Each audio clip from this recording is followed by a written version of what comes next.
Okay, well, good morning, everybody. Good morning. Can folks hear me okay in the back? Great.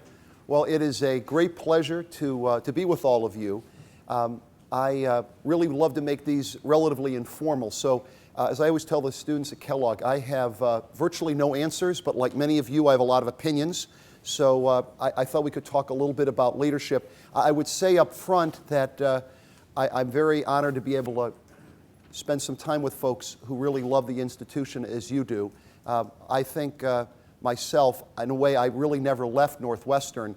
I always tell folks, I tell my wife I went to Kellogg a couple years ago, and my wife says, no, you went to Kellogg 35 years ago. And I tell her, but Julie, you were there 34 years ago, and then she stops talking about it.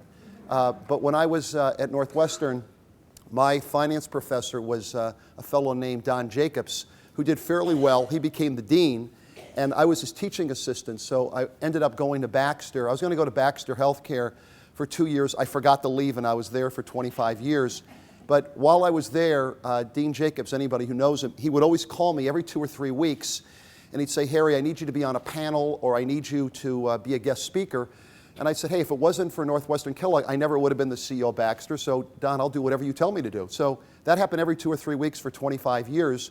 So 7 years ago, when I was leaving Baxter, the day I was leaving, he called me with Deepak Jain, who was the subsequent dean.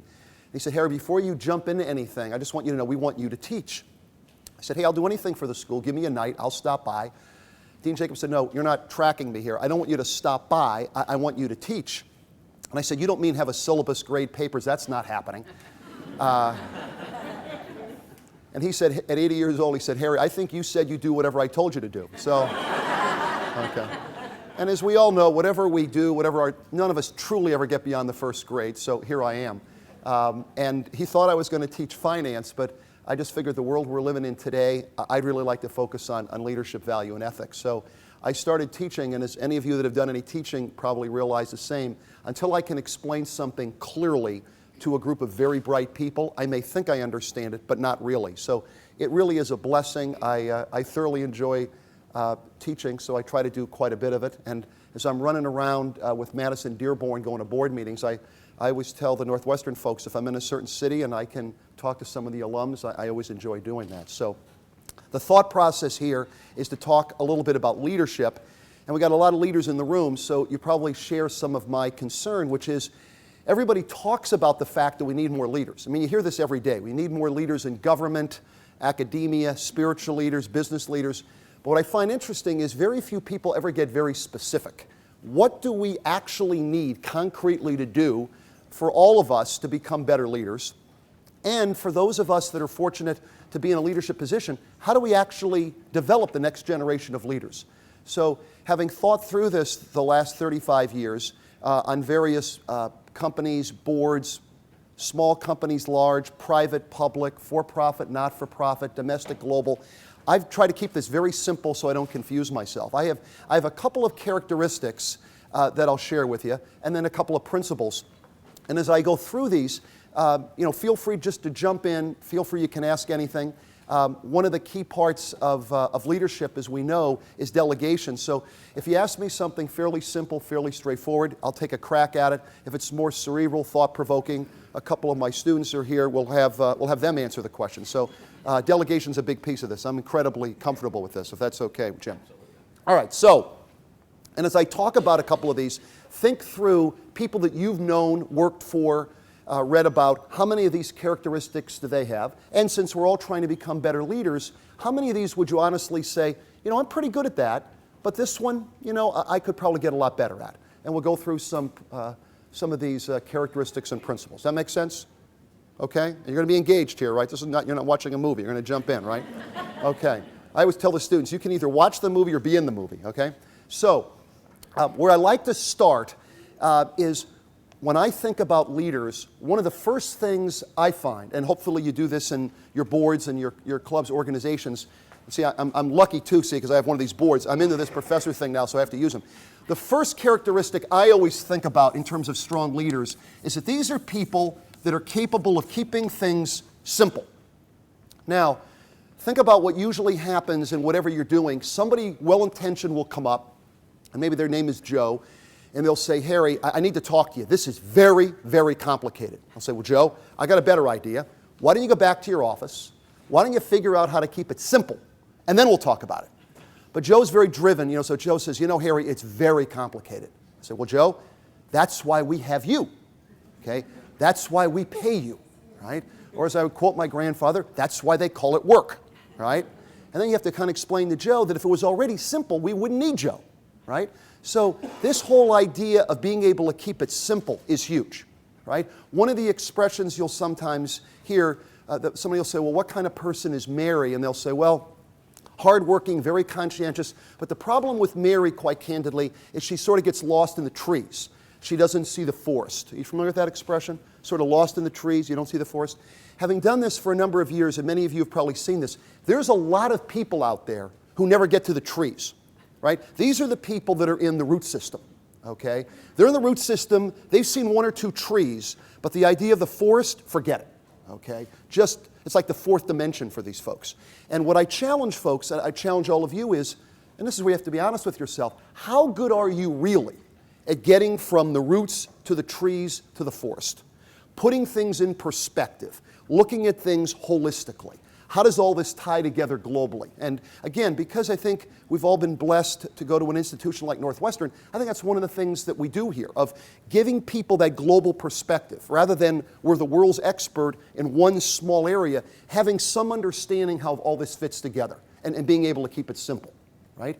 By the way, where this ends up now in a practical way is think of the number of people who have a hard time defining what is the issue or what is the opportunity, right? Many of us spend a lot of time in conference rooms. It's amazing how much of our work life we're in conference rooms, right? And we're in there a lot. Why? Because for a certain degree, nobody's exactly sure why we're in the conference room, right? And how long are we going to be in the conference room? Well, I got to leave now because it's 9, because now I got to go to another conference room, right? As opposed to what is the issue? It could be opportunities. It's got to be one or the other. If there's not an issue or an opportunity, I'm not sure why we're in the room, right? But if it's an issue or an opportunity, very simply, what are the alternative ways of dealing with it? On what basis are we going to choose one of them? And once we've chosen one, how are we going to execute, implement, and make it happen, right? Keeping it simple, put it in perspective. Another characteristic, I think, of strong leaders is that they employ common sense. And some executives will say, well, we don't need to waste a lot of time on that. That's sort of obvious. Isn't that a given? I always quote Mark Twain, American author, Huckleberry Finn, Tom Sawyer. Supposedly, Mark Twain was fond of saying, he said, if you stop and think about it, everything is common sense. The problem is that common sense is not common, okay? Now, actually, I thought this was a cute turn of phrase, but it turns out it's true, right? Think about what happens in a conference room. And of course, we have folks here so we can pick on. So Jim is in the conference room with Scott. And Jim says, Scott, I know this doesn't make any sense, but here's the interesting part. Jim continues to talk. Okay. Now, it's interesting because Jim has admitted it doesn't make any sense, has not slowed him down at all. He's continuing to talk. That's interesting. Also interesting, though, is Scott, who has heard Jim say that it doesn't make sense, Scott doesn't stop him. Why does Scott not stop him? Because Scott looks at it and says, we don't know why we're here. We don't know what the issue is. We can't leave till 5. Jim, just keep talking, okay? Literally, this goes on in conference rooms, right? As opposed to Scott saying, very respectfully, we're always going to be respectful. Jim, honestly, you said 1, 2, 3. Now you said Mars. I'm not making the connection here. What are you talking about? Very respectful, right? Because we can't waste a lot of time. Simple, common sense. One more characteristic I think is important, and this is particularly important for younger leaders and those of us that are developing younger leaders, is that the real true leaders, in my mind, start ASAP. They start as soon as possible. And again, you should challenge all this. Here's the way I think about this. When you talk to younger leaders, we have some of them in the room, often what they'll say is, I know this leadership stuff is important. Someday, I'm going to be one of these folks, so I'm going to take great notes. But just for the next couple of years, it's not that applicable to me because right now, I don't have anybody reporting to me. I'm a single contributor. I'm on a team. So, this leadership stuff is just going to have to wait for the future. I said up front, I have very few answers, but a lot of opinions. One of my very strong opinions that should be challenged is that the people that are the leaders are the people who start leading long before they have anybody reporting to them. And I don't know if you've thought about this, but those of us that have been around for a while, I immediately go back 35 years ago to Baxter Travanol. There were 30 young guys there. None of us were leading anything. We were all in little cubicles or a bullpen. But you knew almost immediately a couple people that were going to be leading something. It was a little too early to tell would they be running a division, the whole company, a function, a geography, but you knew they'd be leading something. And I think the question you have to ask yourself is, what was it about these people? And I've come to the conclusion that these were people who decided they were going to start leading ASAP. They weren't going to wait until they had a certain title. They weren't going to wait until they had 12 people reporting to them. They were good at keeping it simple, figuring out what needed to be done, employing a little common sense, and then just going for it. And again, if you think about it, what usually happens to many of us is we get really caught up in the organizational chart. There's an organizational chart, and there's boxes. And if you think about it, the people that are the leaders don't get caught up in all the boxes, right? They're respectful because some people really care about these boxes, right? But the people who really want to get things done, they figure out a way to maneuver through the morass and get things done, right? Because among other things, I think they've figured out it's not about the org chart and who reports to who, it's who can get things done, right? And in most organizations, it really is about the customer, right? And again, I know this sounds like common sense. People say, well, that's the only reason the company exists. Interestingly enough, those of you that have been in big companies, there's really an unfortunate thing that occurs. Because the larger the organization gets, and we get more broken up into functional areas, there's a lot of people in a lot of these organizations who don't realize that if it wasn't for customers, there would be no organization, right? One of the things I used to do at Baxter that used to drive people a little crazy, I'd walk through one of the hallways and there'd be a conference room. And there could be 10 folks in there. They could be in IT, information technology, human resources, finance, whatever. And they're in a meeting. They got the PowerPoint thing going. I'd open the door and I'd say, name 3 customers. Now, if you do that to a group of some functional folks, the expression on their face, I've actually come up with my own word, okay? And the word is M-E-G-O. MEGO. It stands for my eyes glaze over, right? So you say to 10 HR guys, name 3 customers. The guy says, can you give me a hint? How long have you been with the company? 15 years, right? And you don't know we sell intravenous fluids and drug delivery devices, renal care products for patients? No, I'm a human resource guy. Okay, no, I think you're a Baxter guy who happens to be in human resources, all right? So that ability to understand what this is all about becomes really huge, right? But I think you have to really get started very, very quickly, right?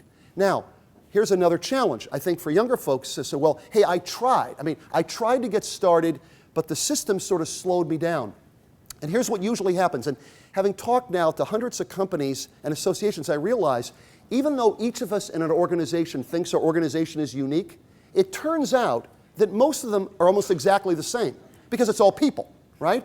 And I've seen this a lot. Here's what typically happens, okay? So use some examples here. What's your name? Emily, okay, and your name?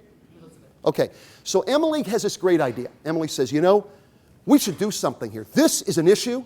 The whole organization will be better off if we did something about this. Let's do something about it. And Elizabeth says, wait a minute. Sounds great, but we have to wait. And it turns out we have to wait for a group of people. It's interesting, though, this group of people exists in every company. In fact, they got the same name.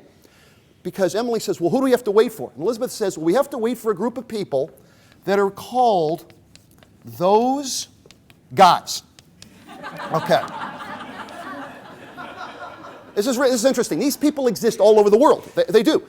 So where it gets really frustrating, by the way, when I say guys, I always say men and women. So Emily says, well, but I got this great idea. Well, what are you waiting for? I know it's a great idea. We just have to wait for them. That this is where it gets frustrating, though, because Emily says, well, who are those guys? Elizabeth says, this is the biggest problem of all. We don't know who they are. Okay, we don't know who they are, okay? Now, as this discussion's going on, though, there's a very young person in the room. He's only been around a month. He's like an intern, and that's Jim in this little story.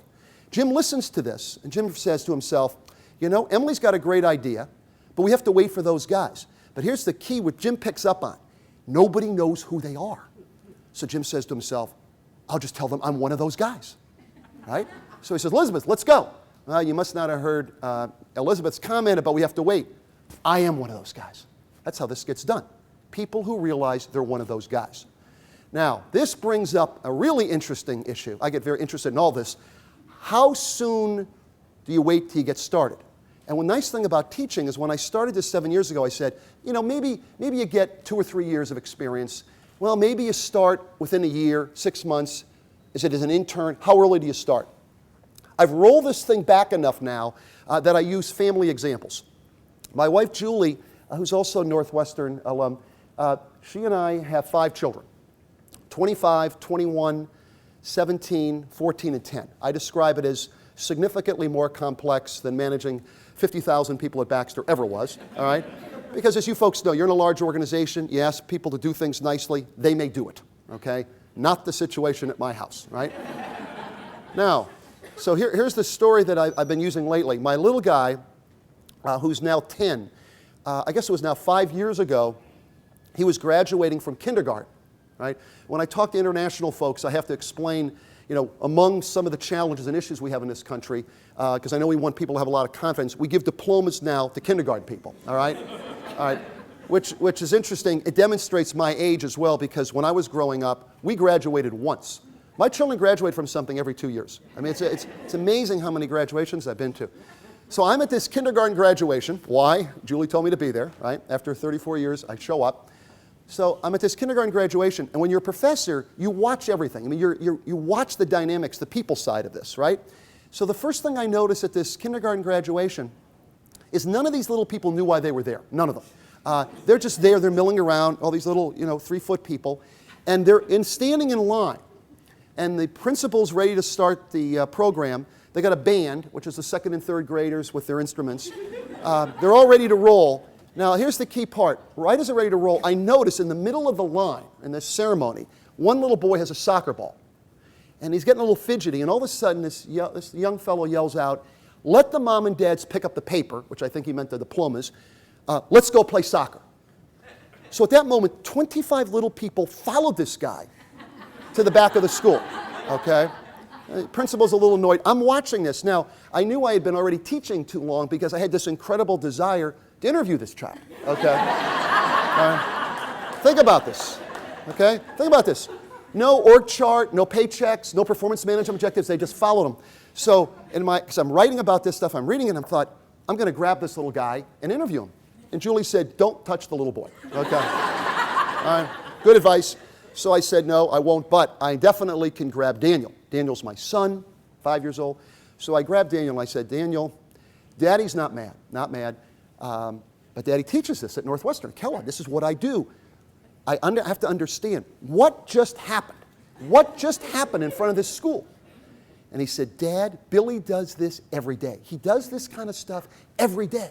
And I said, well, what do you guys do? He said, we do whatever Billy tells us to do. Okay. All right. I tried to hire Billy for Madison Dearborn, okay? He's in the 4th grade now. Trust me, he's going to be going to Northwestern very soon.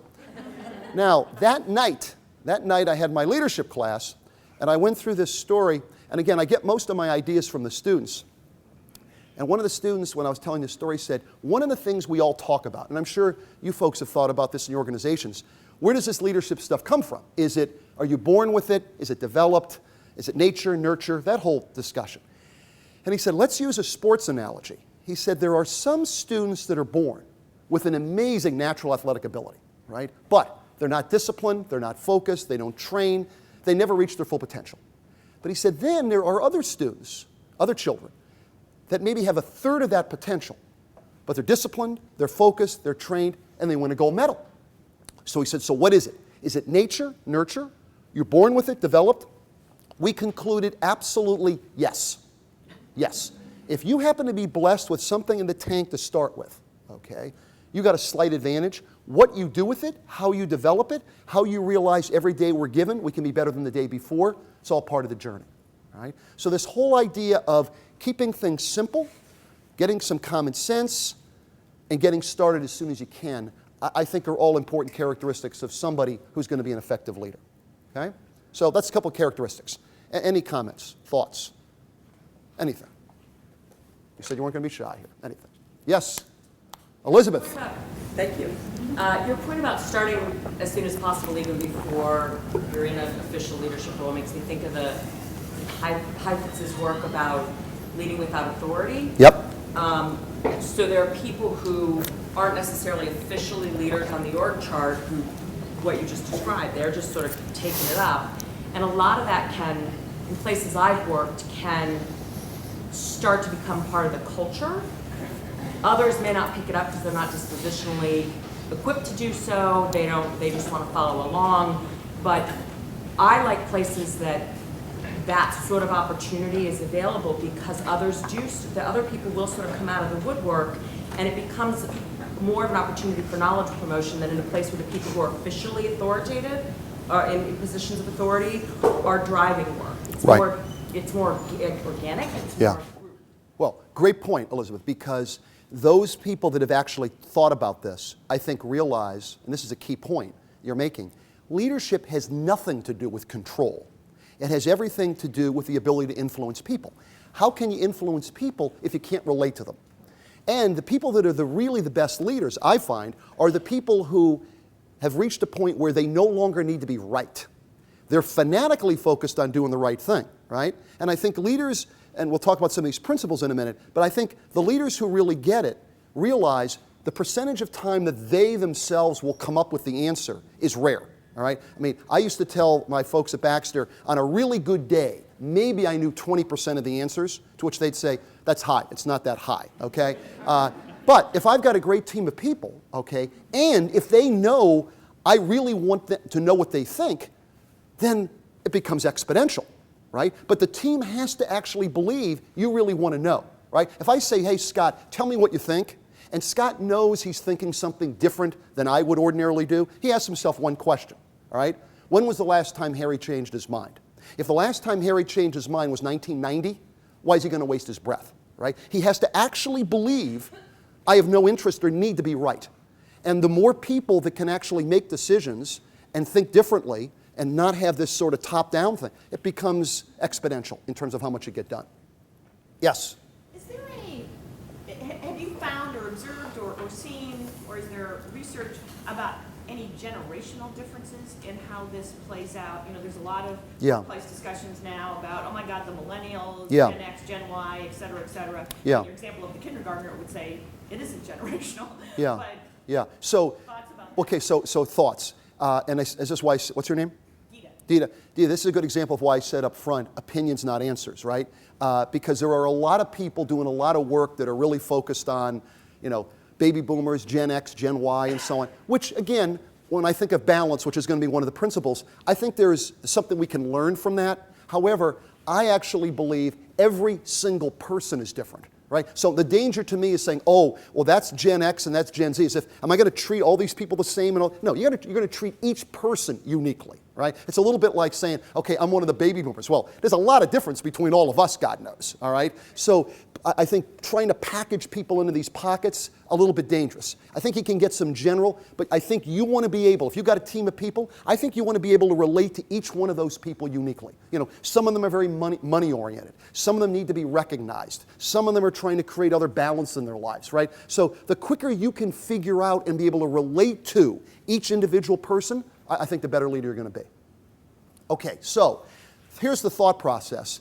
If we're trying to get more of these leaders going, are there a couple of principles? Are there a couple things we can do that help us on that journey? And I've sort of concluded that, at least from my perspective, there's 4 principles that'll kind of help with this. And again, you ought to challenge all these, but this is the simple way I try to keep track of this so I don't lose myself. And I start off with what I call the most important one, which for me is self-reflection. And I'll define this, but I've actually come to the conclusion that the most important principle around leadership, from my perspective, is self-reflection. And here's the way I would propose to think a little bit about this. Even though I don't know most folks in the room, I would guess that most people here have at least 2 or 3 times the number of things you're trying to do than you're ever going to get done. I don't mean to disappoint you on a Friday morning.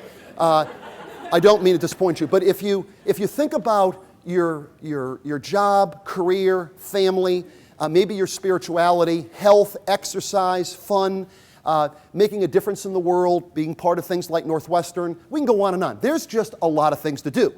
Now, when you realize how much there is to do, and it's as motivated a group as this, the answer is obvious. We just go faster and faster, okay? This is where we get into our multi-focus thing. We're just in constant motion, right?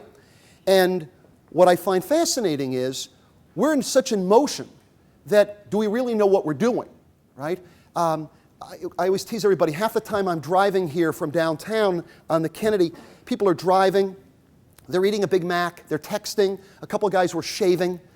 There's a lot going on in a car, right? Why? Well, we got to get a lot done. And there's a couple questions I'll ask you, you may want to just jot down, reflect on, think about is, have we confused activity and productivity? Have we confused them? There's no question we're active. I mean, we're unbelievably active, okay? And we got all these great devices, you know, Blackberries and Blueberries, iPods. We've got all these things that supposedly were going to make us more productive. I don't know if we're more productive, but we're certainly more active. I mean, we're 24/7, right? So this whole thought process of, have we confused activity and productivity, all right? We've picked up another 300 emails. Have we gotten anything done? Okay, I don't know. Have we been able to separate urgent and important? I don't know. Do we know what we're doing? I'm not sure. Which gets me to this first principle, which is I actually believe that the people that are really value-based leaders are the people who take some time to think. They actually turn off the gadgets for a while, get off by themselves, and ask themselves a couple fairly basic questions. The types of questions I'm encouraging, whether it's the Kellogg students, executives, program people to think about are the following. What are my values? What do I stand for? What really matters? What example do I want to set? Okay? What's my purpose? And I find by taking the time to really think about these things, you actually can start to separate urgent and important, activity and productivity.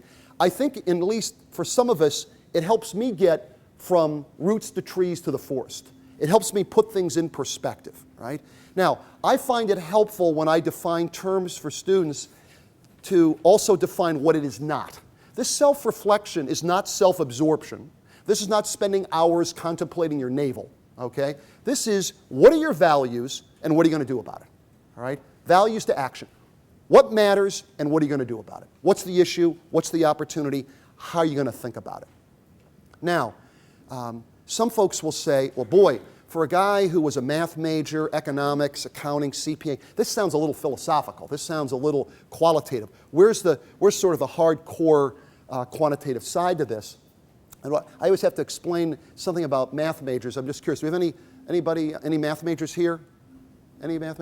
There may be some. Most don't admit it, so that's okay. I can help with that. So what math majors do, if you're not aware, is we put things into equations, even when there's no numbers involved. That's how we kind of convince ourselves of things. Maybe engineers do this as well, quantitative people. So what I did a couple years ago is I put together a 3-part equation to convince myself that everything related to leadership actually starts with self-reflection. And here's the way this goes.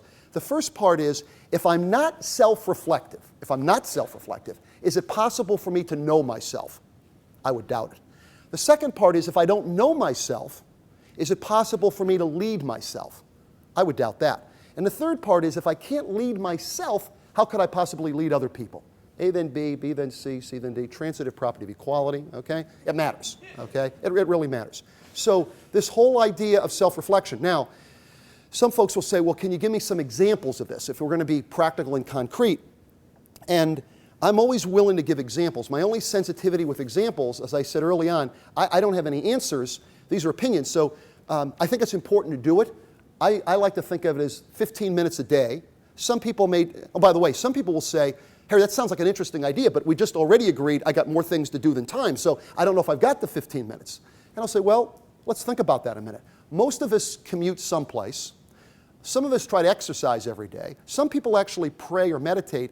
Maybe this is a little too personal. Maybe I'd be forced to think about a couple things I'd rather not think about, right? But wait a minute, we're talking about leadership. Leaders are willing to get out of their comfort zone. They're willing to kind of think through things that may make them a little uncomfortable. So, figuring out how you want to do it, that's up to the individual. But from my perspective, as an example, okay, I just take 15 minutes a day. And I'm one of these night guys, just like when I was at Northwestern, I usually don't go to bed till 1 in the morning. I just take 15 minutes at the end of the day. And my process is very simple. I just ask myself the following questions. What did I say I was going to do today? What did I actually do? What am I proud of? What am I not proud of? How did I treat people? How did I lead people? How did I follow people? If I lived today over again, what would I do differently? And the last one is, if I have tomorrow, because at some point I won't, but if I have tomorrow, next week, next month, and I am a learning person, what will I do differently based on what I learned today? And again, some process like that, I think actually does help people put things in perspective, right? And if you think about it, if you've really got your act together, which I think a big part of this is, it has an enormous impact then on how you lead, right? Because if Elizabeth is my boss, think of the range of relationships I can have with Elizabeth. On one hand, it could be, Scott says, well, tell me about Elizabeth. Well, she's my boss. Well, tell me a little bit about more. Well, I told you, she's my boss. Versus, I know Elizabeth, I know her values, I know what matters, I know she actually cares about me as a person and a colleague, and she may have a project that we got to get done the next 7 days. She can't get it done without me. But she realizes that my father has a serious heart condition in Minnesota and says, get your laptop, get up to Minnesota. We'll find a way to get that done, but that's where you need to be. Which, if you think about it, helps me relate to Elizabeth, which helps her influence me, which, as we said before, it's what leadership is all about. It's influence. It has nothing to do with control, right? So that whole area of self-reflection, I think, becomes really important in somebody that wants to lead. So any comments about self-reflection? I can feel the self-reflection in the room, by the way. I can feel it. But this is one, I'd really take the time to sort of think through, is that helpful? Does that matter? How does that help? Yes, sir. What's your name? Robert. Pardon me? Robert. Yeah. When you're talking about the leadership, would the corollary be that you need to be encouraging those who work with you to put down a BlackBerry, sit down, think about what they're doing, particularly the example you gave, think about what they're doing before they come to see you. I mean, I was a lawyer for 41 years, and always letting young lawyers come in and say, don't come in with a problem, come in with a solution, right, and we'll discuss whether your solution works. Yep. Please go think about it. And even in legal profession, like other things, what we have lost over the years is the time and ability to contemplate what we're about to do and decide, is this the right thing to do, what are the consequences, etc. And so just more than doing it myself, I have to encourage those who are working with me to do the same. Well said, Robert. Perfect. Yeah. In fact, in my class, we spend a couple of hours talking about that. However, my perspective is, until I figure that out, until I get my own act together, I'm not going to be able to influence you, right? That's that famous quote from Andrew Carnegie: the older I get, the less I listen to what people say, the more I watch what they do, right? So if I'm self-reflective, if I'm not running around like a lunatic, I've got my act together, then if I've got 5 or 6 of you guys, we're going to talk. Hey, Robert, you know what? Don't come and talk to me until you've really thought this thing through. I mean, again, the younger people may not relate to this, but Robert, to your point, because we've both been doing this for a long time, think about what's happened. Most people don't like to think about it, but I give you a financial example. If 25 years ago, my boss asked me to do a financial analysis on a company, and I got to run this projection by hand, okay, with a calculator, I'm going to take the time to think through, what's this company going to grow? What are the margins going to be? How much working capital is going to be necessary? How much capital expenditures? What's the risk? I'm going to take the time and think through all these assumptions, because it's going to take me an hour or two to run this thing. All right? What happens today? Today I tell a young person, hey, do a valuation of this company for me. Bang! 20 minutes they're in my office, and I'll say, Well, what's the growth rate and the margin? Well, Harry, I've run the model at growth rates from 0 to 100 every 50 basis points. The margin's from 20 to 40%. I've got 150 simultaneous equations and scenarios for you. Well, what do you think the value is? Well, Harry, depending on the assumptions, the value is somewhere between $2 and 100. That's all fascinating, okay? What do you think it's worth? Robert, what do you think it's worth? The expression on Robert's face? Me go, okay?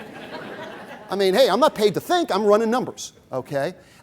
And that, again, that's why I keep talking, Robert, about this difference between activity and productivity. It's amazing, right? The other example I use with folks, 15 years ago, right, if I'm running international for Baxter, and you're my guy in Japan, Baxter Japan, all right?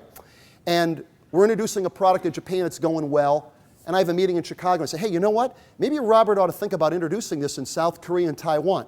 What did we do 15 years ago? 15 years ago, I wrote a little note, said, hey, Robert, think about this one.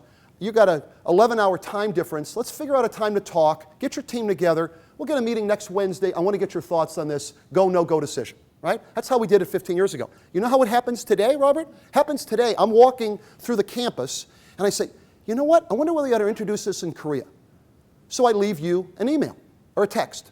Now, I don't really care what time it is, because if it's 4 in the morning, you've probably got one of these little devices. It'll vibrate. You'll wake up, and you'll know that I sent you the message, okay? So you know within 15 minutes you better respond, or somebody's going to say, what happened to Robert, okay? So Robert now, out of a daze, looks at the email and says, I don't even know what he's talking about, but you know what? I'll respond, and I'll copy 20 guys on it, okay? Seriously. So 20 guys get the message. They're woken up in Korea, Singapore, China. It happens. They all get it and say, hell, I better respond fast, okay? Within an hour and a half, I'm walking through the campus. I got 180 emails. What do I say? Oh, I got 180 emails. Boy, this is great. No, I know nothing. I know absolutely nothing, because nobody has spent the time thinking about it, right? So, I mean, we've created this situation where nobody's thinking about anything, all right? I mean, I'm not going to get into politics, but think about any situation you want to, all right? How do we have a $17 trillion deficit? How do we not know from one moment to another what we're doing in Syria? We don't know what we're doing. Nobody's thinking about anything, all right? So I'm into this self-reflection, Robert, in a big way. Again, not self-absorption. Don't contemplate your navel. Just figure out what you're trying to do, all right? That's why it's number one, self-reflection. Now, second one is balance, okay? This one is really critical, having a balanced perspective. And here's think about people that you know are leaders, and does this really work for you or not? I could raise virtually any topic this morning. We could talk about Syria, the Middle East, Lance Armstrong, Penn State. We could talk about anything. Virtually any issue we bring up, immediately there'll be very strong opinions. Very, very strong opinions. The problem is, most people with very strong opinions have no understanding of the other side, right? Which gets me to this second principle, which is the value-based leader is the person who takes the time to understand all sides of the story, right? And I slow down to say all sides, because this is another thing I got from one of the Kellogg students. I first started to say they take the time to understand the other side, and one of the Kellogg students said, does that assume there's only two sides? I said, that's a good point. Sometimes there's multiple sides. So taking the time to understand all sides of the story. Another way this sometimes gets described as the effective value-based leader seeks to understand before they're understood, right? Because if you think about it, if I am the leader, by definition, I get the opportunity to make the final decision. I'm going to make a much better decision, as we talked about, if I understand what each of my people think. Right? As we said earlier, I'm not trying to be right, I'm trying to do the right thing. So I really want to understand what each person thinks. I'll get a much, much better answer. All right? Having that balanced perspective. Yes, sir? Isn't that the problem that we have in the media today, that nobody is willing to even acknowledge the other person's opinion? Right. We're getting people that are simply just talking to their own audience and not able to even engage anybody from the other side. So everybody's preaching to the choir, right, but nobody is getting anybody to change their mind about anything, because they're not even willing to acknowledge that they exist. What was your name? Dudley. Dudley? Absolutely right. I mean, think about how ridiculous it is, right? Now, and again, I'm not even going to take one side or the other, but if you are a real conservative, Well, this is the show you watch, right? If you're kind of a liberal, this is what you watch. Well, that's interesting, but you already knew that. Wouldn't it be sort of fascinating to know what these other people think, right? Because most answers are somewhere in between. But if you only understand an extreme, how do you ever get anything done, right? I mean, again, remember we started this whole thing out, Dudley, simple common sense, right? I mean, use whatever you want. But here we are, blessed to be in an unbelievable country with unbelievable things, and we're sitting around with pick your number, $18 trillion deficit, right? So we have these people arguing, well, we can't increase taxes, of course, okay? And we certainly can't cut services, all right? Well, I don't know, but if I've got a job and I'm spending more than I have, something usually has to give, right? But we don't think this way because we'd rather have an extreme. So this inability to take the time to understand all perspectives. Because if you think about it, if you're a learning person, if you've got a liberal arts background, to understand, in fact, it's really interesting. If I even have thought that through, that I really believe I know the answer, if I have an interest in convincing you, the better I understand your perspective. If I can convince you, I understand your perspective, then when I make a decision, you're not going to say to the young lady next to you, well, he doesn't understand. No. I'm going to prove to you I really understand. In fact, I'm going to say, Dudley, is this what you believe? Is this why you believe it? Is this why you think that? Then maybe I'll gain a little respect and say, well, what about this or that? But if I'm unable to understand and appreciate the other perspective, no wonder we get nothing done. It's huge. Yes? Maybe this is more of an actual kind of media thing, but at what point, though, does trying to include all of the sides of the story? I mean, there are some times where just by the facts, like acknowledging another side or the other side is equally as absurd in some ways as, it's just kind of absurd. Like, at what point do you just say, this is, there's not facts to it, there's not, and again, maybe this is more of a media kind of world than a business world question. Yeah. But, I'm thinking of examples where, the other side and other side of the story is, Doesn't have credibility. yeah. Yeah. Oh, sure. If it has no, you're right. You're right. If it has no credibility and no fact basis, for sure. But I would actually say in many, many cases, if you've got bright people on both sides, at least appreciating and understanding their perspective is going to help you get to a much better answer. Much, much better answer. Yes? So this is more of a political side of things. Do you see a correlation between people who are strong leaders like this and people who tend to be more independent?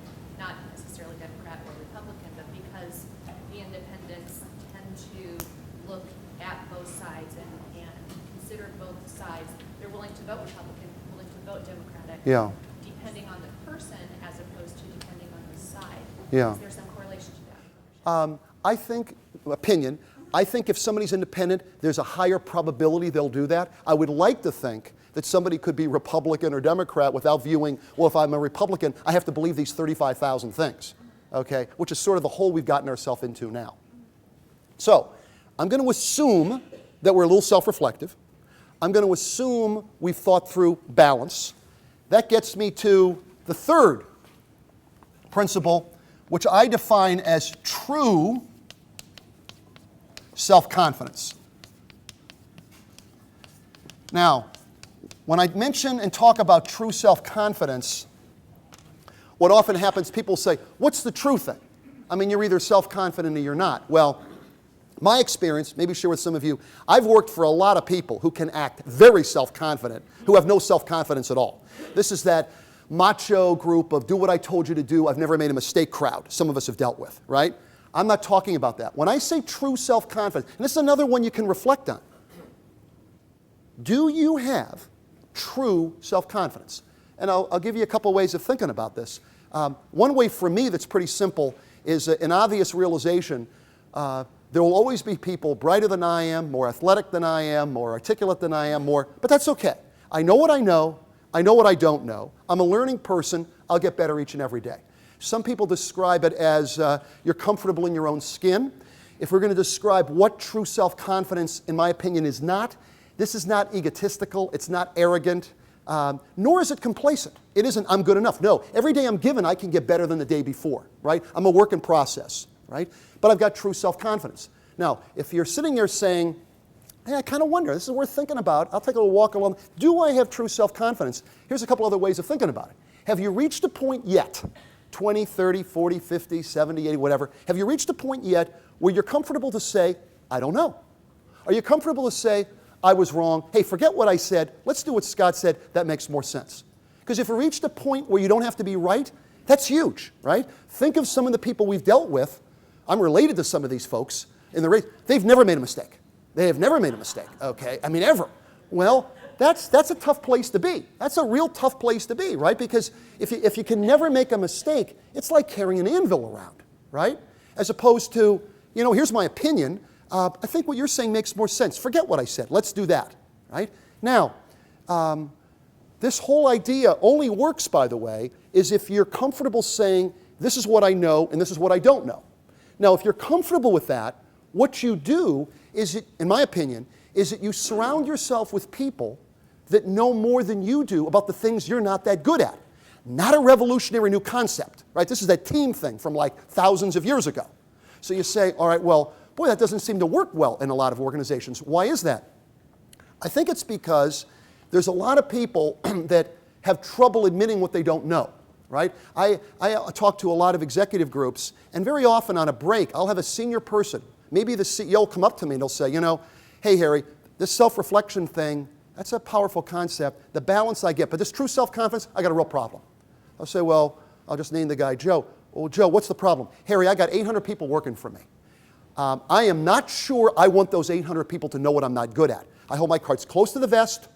I don't think I want to divulge that. And of course, I'm the one who has to explain to Joe, Joe, they already know what you're not good at. Okay, all right.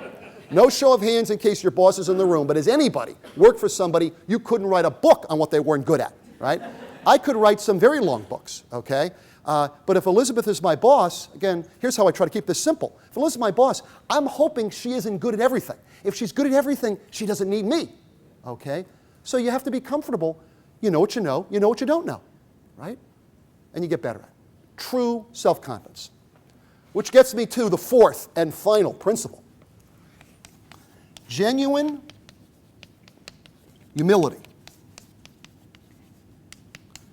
Now, I put these in a very specific order because I think if you're self-reflective, if you start to be balanced the way Dell and I were talking about it, if you're starting to realize you don't have to know all the answers and find out who does, this starts to maybe work for you. But let me elaborate as to what I think we want to all do to get a little better at this. Because it's more simple than you'd imagine.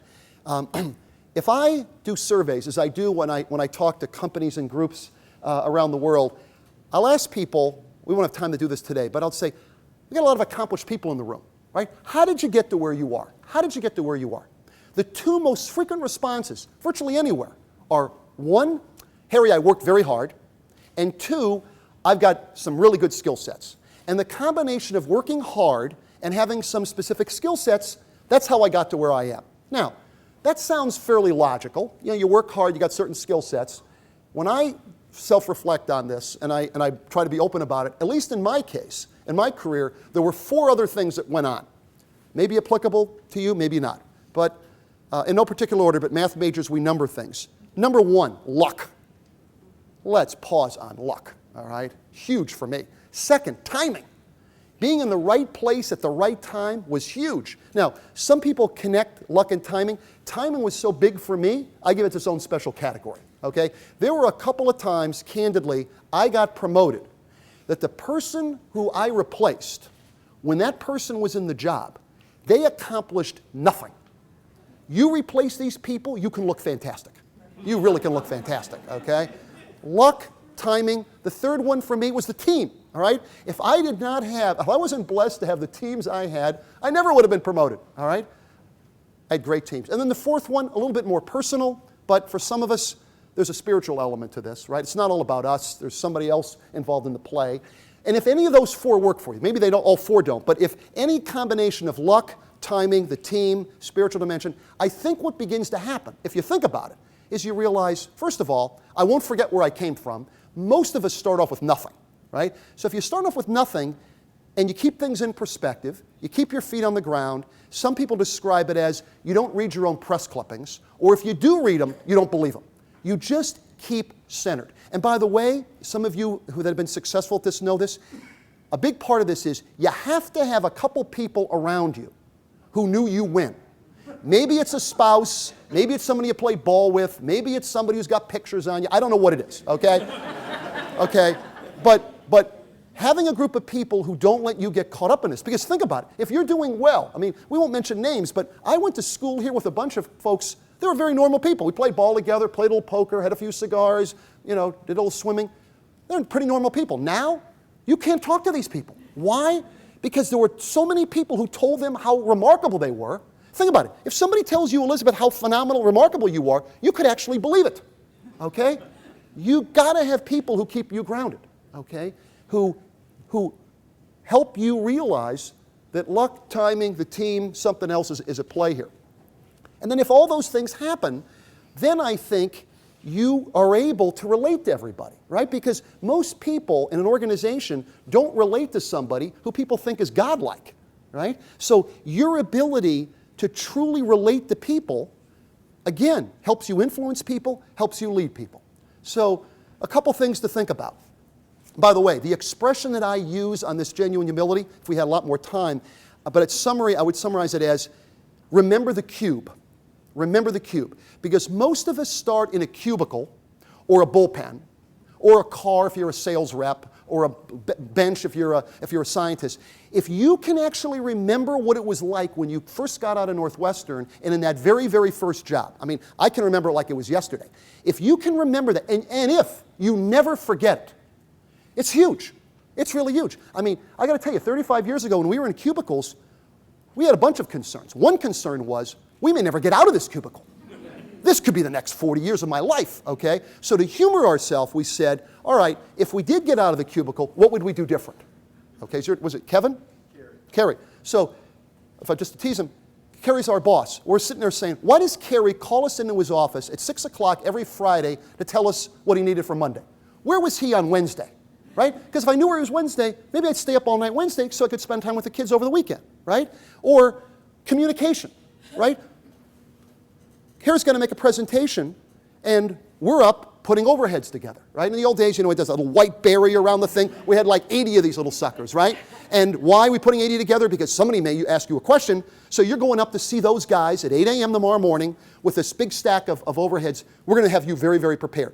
Presentation is 8 to 10. So what are Jim and I thinking? Well, 10 o'clock when you come back, what went well, what didn't go well, maybe we can go to sleep. So what happens? You go up at 8 o'clock. It's 10 o'clock. It's 11 o'clock. Around noon, Jim starts to say, what did they do to him? Okay, did they kill him? Where is he? Okay. Well, turns out you decided not to come back. I know, you're out playing 18 or something. As opposed to, no, wait a minute. If we're in a meeting from 8 to 10, at 10:01, we're back there. Well, here's what went well. Here's what didn't go well. Get a little sleep. We'll deal with it later. You treat every single person the way you want to be treated. And if that becomes part of the way you think, it has an enormous impact. I always tell the students, those of us that are working downtown Chicago, if you're working on something and you're thinking you're going to get out of there at 7 or 8 o'clock, at least downtown in our building, you always know when it's 11. Because at 11 o'clock is when the cleaning crew comes in. Well, when the cleaning crew comes in at 11 and you look at your watch, oh boy, I missed another train, I got to get out of here. Very easy to grab your briefcase, grab your purse and leave, okay? However, if you really think this thing through, you say to yourself, wait a minute, if it wasn't for these 4 people coming in cleaning this place, it wouldn't look the way it does. Those people are key to the whole organization. How tough could it be to put down your briefcase and empty out 10 or 12 trash baskets with these folks? Often they don't even speak English, so maybe I show them a couple pictures of my 5 kids. They show me a couple pictures of theirs. I thank Scott for, hey, thanks for helping up with the place. It really matters. It really matters because, quite frankly, in my case, if it wasn't for luck, timing, the team, and something else, I'd be part of the cleaning crew, right? We're all in this together. And the last part, which I think most of us realize, but I don't think we actually live it, is we're living in a world today where there's no secrets. I mean, maybe 30 or 40 years ago there were a few secrets running around. There's no secrets today because everybody finds out everything. And it's so instantaneous that every time you see something absurd happening in the press, I always sort of have 2 reactions. That person did what? But if you kind of get over that, then you say, but did they actually believe nobody would find out? I mean, what? I mean, hello, how could that be, right? And the best example I can think of how there are no secrets, Julie and I always take our 5 children down to Florida for spring break every year. So we're down at this little place by Siesta Key by Sarasota, and one of the children has to go to the bathroom, so I'm walking them back up to the hotel, and a Baxter truck rolls into the hotel, and there was a patient there they're delivering product for. And I made the mistake early on with the children when they said they saw a Baxter truck, and they said, well, Dad, is that your truck? And I thought, I own stock in the company. I'm going to say, yeah, I guess it is my truck. Well, the 4-year-old, every time he saw a truck, Dad's truck, Dad's truck. So I walk over to the truck, and it's like 90 degrees. The guy's unloading boxes. And I said, hey, my son and I, we can help you unload the boxes. It's like 10, 15 minutes max. So we finish unloading the boxes, and the guy's getting back in the truck. And he said, well, what's your name? I said, oh, it's Harry. Where are you? Chicago. That was it. Is it? So the next morning, of course, we all know when we're on vacation, the one thing we're not supposed to do is check our email or whatever. So 6 o'clock in the morning, I'm locked in the bathroom without the light doing my email. Okay. Okay. And I open my email. I've got like 80 messages from truck drivers. And I open up the email. Harry, I am the Baxter truck driver in Topeka. When are you coming to Topeka to empty my truck? Okay. Now, again, all I can figure is, the guy just asked me my name. I said Harry. He probably was talking to some other driver on his phone. Hey, I met this guy, Harry. Well, there's not a lot of Harrys. Where is he? Chicago. Somebody must have seen my picture. Hey, that's the CEO of the company, right? So if you think about leadership, we're blessed with the ability to have an enormous impact on people. Now, that impact can be for good, or pick up the press, it can be for really bad things. So this whole idea of if, that famous 2-letter English word, right? If we can keep things simple, employ a little common sense, get people to get started, and again, it's a journey. We never get as self-reflective as we like. We never get as balanced as we'd like. Hopefully, we're continuing to try to improve our true self-confidence. Never forget where we came from, genuine humility, remember the cube. I think we're on our way. Because one of the key things that hopefully all of us in this room realize, no pressure, but we are those guys, right? So, good luck.